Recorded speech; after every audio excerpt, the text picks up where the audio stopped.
Hi ನನ್ನ ಕುಟುಂಬದವರೇ, welcome back my YouTube channel Punya ಹೆಸರಾಶಿ. ಇವತ್ತಿನ ರೆಸಿಪಿ ಹೀರೆಕಾಯಿ. ಹೀರೆಕಾಯಲ್ಲಿ ವಾಟರ್ ಕಂಟೆಂಟ್ ಜಾಸ್ತಿ ಇರುತ್ತದೆ. ಮೊದಲಿಗೆ ಹೀರೆಕಾಯಿ ಸಿಪ್ಪೆಯನ್ನು ತೆಗೆದು ಜೊತೆಗೆ ಫೈಬರ್ ಕೂಡ ಸಿಗುತ್ತದೆ. ಡೈಜೆಷನ್ಗೆ ಸಪೋರ್ಟ್ ಮಾಡುತ್ತದೆ ಮತ್ತು ಬ್ಯಾಲೆನ್ಸ್ಡ್ ಡಯಟ್ನಲ್ಲಿ ಇದು ಒಳ್ಳೆಯ ಅಡಿಷನ್ ಆಗಿದೆ.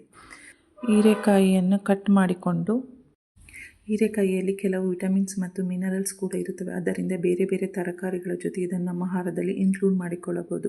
ಕಟ್ ಮಾಡಿದ ಹೀರೆಕಾಯಿಯನ್ನು 2-3 ಸಲ ವಾಶ್ ಮಾಡಿ ಒಂದು ಪ್ಯಾನಿಗೆ ಎಣ್ಣೆ, ಸಾಸಿವೆ, ಜೀರಿಗೆ, ಉದ್ದಿನಬೇಳೆ, ಟೊಮ್ಯಾಟೊ ಹಾಕಿ ಮಿಕ್ಸ್ ಮಾಡಿ ನಂತರ ಹೆಚ್ಚಿದ ಈರುಳ್ಳಿ ಅನ್ನು ಸೇರಿಸಿ ಸ್ವಲ್ಪ ಫ್ರೈ ಮಾಡಿ, ಕಲರ್ ಚೇಂಜ್ ಆಗೋವರೆಗೂ ಫ್ರೈ ಮಾಡಿ ನಂತರ ವಾಶ್ ಮಾಡಿದ ಹೀರೆಕಾಯಿಯನ್ನು ಹಾಕಿ.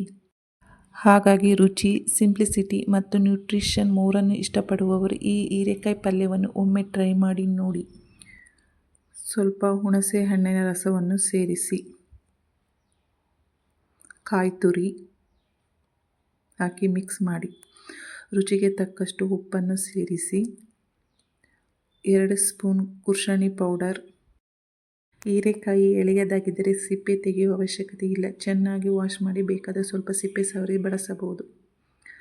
ಎಲ್ಲವನ್ನು ಮಿಕ್ಸ್ ಮಾಡಿ ಅಚ್ಚ ಖಾರದ ಪುಡಿ 2 ಸ್ಪೂನ್ ಹಾಕಿ ಮಿಕ್ಸ್ ಮಾಡಿ, ಸಾಂಬಾರ್ ಪೌಡರ್ 2 ಸ್ಪೂನ್ ಹಾಕಿ ಚೆನ್ನಾಗಿ ಮಿಕ್ಸ್ ಮಾಡಿ. ಹೀರೆಕಾಯಿ ಪಲ್ಯ ಚಪಾತಿ, ರೊಟ್ಟಿ ಮತ್ತು ರೈಸ್ ಜೊತೆ ತುಂಬ ಚೆನ್ನಾಗಿ ಕಾಂಬಿನೇಷನ್ ಆಗುತ್ತದೆ. ಯಾರು ನನ್ನ ಚಾನಲ್ ಸಬ್ಸ್ಕ್ರೈಬ್ ಮಾಡಿಲ್ಲ, ಸಬ್ಸ್ಕ್ರೈಬ್ ಮಾಡಿಕೊಂಡು ಬೆಲ್ ಬಟನ್ ಆನ್ ಮಾಡಿ. Thank you for watching.